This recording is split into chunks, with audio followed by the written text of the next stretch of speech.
Class 12 का history पढ़ रहे थे। चैप्टर 2 हम लोग शुरू किए थे मौर्य काल से गुप्त काल तक का राजनीतिक इतिहास। तो मौर्य काल जो है हम लोग का मगध में विकसित हुआ था और मगध में जो सबसे पहला शासन चला था वो हर्यक वंश का चला था। पहला वीडियो में हम लोग इसके बारे में पूरा पढ़ चुके हैं। अब हम लोग आगे बढ़ते हैं। हर्यक वंश का जो अंतिम राजा था, हर्यक वंश का जो अंतिम राजा था उसका नाम था नागदशक। नागदशक का मंत्री था जिसका नाम था शिशुनाग। ये शिशुनाग क्या करता है, नागदशक को इसके पद से हटा करके स्वयं उसका शासन ले लेता है और स्थापना करता है शिशुनाग वंश का। यानी अब एक नया वंश शुरू हो गया है। कहाँ? मगध में। हर्यक वंश के बाद कौन सा वंश शुरू हुआ है? नाग वंश शुरू हुआ है। इसको कौन शुरू किया है? हर्यक वंश का अंतिम राजा था नागदशक। इसका जो मंत्री था उसका नाम था शिशुनाग। ये क्या करता है, इसको हटा देता है। हटाने के बाद स्वयं उसका शासन ले लेता है और शिशुनाग वंश का स्थापना करता है। शिशुनाग जब जो है मगध का राजा बनता है तब ये अपना राजधानी क्या करता है, पाटलिपुत्र से उठा करके वैशाली कर लेता है। पहले राजधानी कहाँ था? पाटलिपुत्र था। अब कहाँ हो गया है? वैशाली। शिशुनाग के बाद जो अगला राजा बनता है शिशुनाग वंश में वो बनता है कालाशोक। और कालाशोक जो है ये क्या करता है, अपना राजधानी वापस से फिर पाटलिपुत्र ले आता है। शिशुनाग वैशाली कर दिया, कालाशोक क्या किया, अपना राजधानी को वापस पाटलिपुत्र कर लिया है। कालाशोक के काल में ही द्वितीय बौद्ध संगीति हुआ था। बौद्ध संगीति यानी बौद्ध के द्वारा एक बड़ा सा असेंबली बुलाया जाता था। तो द्वितीय बौद्ध संगीति किसके काल में हुआ है? कालाशोक के काल में हुआ है। कालाशोक का हत्या किया था महापद्मनंद। महापद्मनंद क्या करता है, कालाशोक का हत्या कर देता है और मगध पे अपना वंश स्थापित करता है जिसका नाम है नंद वंश। पहले चला हर्यक वंश, फिर शिशुनाग वंश और अब जो चल रहा है आपका वो चल रहा है नंद वंश। नंद वंश का स्थापना कौन किया है? महापद्मनंद। कैसे? कालाशोक का हत्या करके।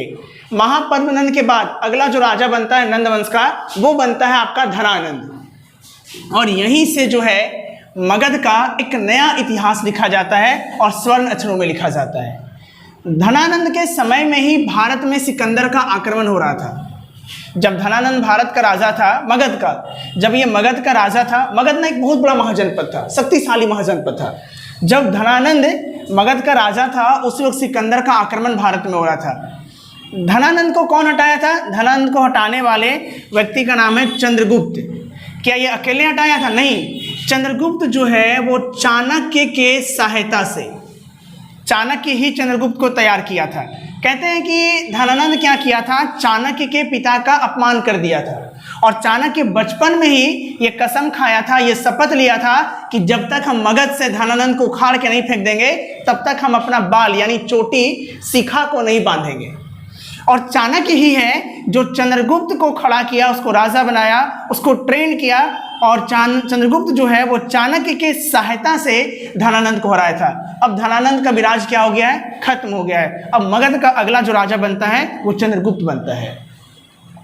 चंद्रगुप्त मगध का राजा बना, सिकंदर के आक्रमण को रोका। सिकंदर का सेनापति था जिसका नाम था सेल्यूकस। सेल्यूकस की बेटी से चंद्रगुप्त का विवाह करा दिया गया ताकि फिर कभी सिकंदर के साइड से कोई आक्रमण मगध पर ना हो। तो चंद्रगुप्त जो था ना ये एक बड़ा, हम लोग कह सकते हैं कि वीर योद्धा था और इसी के साथ में था चतुर कूटनीतिज्ञ जिसको राजनीति के बारे में और अर्थशास्त्र के बारे में बहुत जानकारी था। अब एक राज चलाने के लिए क्या चाहिए? दो चीज चाहिए, जिसको इकोनॉमिक्स का अच्छा ज्ञान हो, जिसको पॉलिटिकल का अच्छा ज्ञान हो। अब दोनों ज्ञान चाणक्य के पास था। ये पॉलिटिक्स बहुत अच्छा जानता था, इकोनॉमिक्स में इसको महारत हासिल था और इसका पूरा फायदा मिला चंद्रगुप्त को। चंद्रगुप्त का राज बहुत फैला था, पूरा भारत में फैला था। चंद्रगुप्त के बाद अगला जो राजा बनता है वो बनता है बिंदुसार, इसका पुत्र। बिंदुसार के बाद जो अगला राजा बनता है वो बनता है अशोक। और अशोक तो आप लोग जानते ही होंगे कि अशोक सम्राट था, महान सम्राट था। अगर ये अशोक बौद्ध धर्म नहीं अपनाता, युद्ध त्याग नहीं करता कि हम आज के बाद कभी युद्ध नहीं करेंगे, तो आज भारत का इतिहास कुछ और होता। क्योंकि अशोक के जैसा राजा पूरा इतिहास में नहीं है। मौर्य वंश का अशोक के बाद जो अंतिम राजा था वो था आपका बृहद्रथ। ये अंतिम राजा था, लेकिन बृहद्रथ जो था ना बड़ा कमजोर शासक था, इसको राज चलाना नहीं आता था। तो इसका जो सेनापति था उसका नाम था पुष्यमित्र शुंग। बृहद्रथ का सेनापति था जिसका नाम क्या था? पुष्यमित्र शुंग। ये पुष्यमित्र शुंग क्या करता है, देखता है कि वृद्धरथ अच्छा राजा नहीं है, मौर्य वंश को अच्छा से चला नहीं पा रहा है। मगध, सबसे बड़ी बात है कि मगध जो इतना विकसित था वो धीरे धीरे अब टूटने लगा था।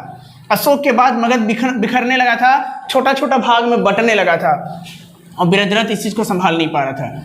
पुष्यमित्र शुंग जब इस चीज़ को देखता है तो वो क्या करता है, फिर वृद्धरथ का हत्या कर देता है और हत्या करने के बाद वो क्या करता है, एक नया राजवंश स्थापित करता है और जो राजवंश का नाम है शुंग वंश। पुष्यमित्र शुंग जो वृद्धरथ का अंतिम शासक था, इसका जो सेनापति था वृद्धरथ का, ये क्या करता है, उसका हत्या कर देता है और हत्या करने के बाद क्या करता है, वो खुद से एक नया वंश स्थापित करता है जिसका नाम है आपका शुंग वंश। अब चलिए हम लोग देखते हैं पुष्यमित्र शुंग के बारे में। ये एक वीर योद्धा है, सेनापति योग्य है, चतुर कूटनीतिज्ञ है, महान शासक है। कहते हैं कि ये ब्राह्मण था। इतिहास में ये जानकारी दिया गया है कि ये क्या था, ब्राह्मण था और ये 36 सालों तक शासन किया था, 36 ईयर तक। 2 बार अश्वमेध यज्ञ भी कराया था। इतिहास में क्या होता था ना, जो राजा ताकतवर होते थे, जो बड़े होते थे, वो क्या करते थे, अश्वमेध यज्ञ कराते थे ताकि पता चले कि पूरा पृथ्वी पे आसपास के राज्यों में इसके जैसा ताकतवर राजा कोई है ही नहीं। और यही किया था पुष्यमित्र शुंग, ये अश्वमेध यज्ञ किया था, वो भी 2-2 बार। पुष्यमित्र शुंग जब राजा बना था ना, तो हम लोग का जो मौर्य वंश है ये ऑलरेडी 2 भागों में बढ़ चुका था वृद्धरथ के टाइम में। एक बटा था सेनापति के ग्रुप में और एक बटा था हम लोग का मंत्रियों के ग्रुप में, जिसको हम लोग अमात्य कहते थे उस वक्त, अमात्य। तो एक बटा था सेनापति के ग्रुप में और एक बटा था आपका अमात्य के ग्रुप में। पुष्यमित्र शुंग क्या करता है, ये अमात्य वाला ग्रुप को पूरे तरीके से हटा देता है और सबको मिला करके क्या करता है, वो अपने अंडर में ले लेता है और जो मगध बिखर रहा था, ये उस मगध को जोड़ने का काम करता है। उसको फिर से एक बार जितना वो पहले प्रसिद्ध था जो मगध, उसको वापस से ये क्या करता है, वापस से इसको जोड़ने का काम कर देता है। ये शुंग वंश में जो अंतिम राजा था, इसके बाद वो था आपका देवभूति। शुंग वंश का अंतिम राजा कौन है, देवभूति है।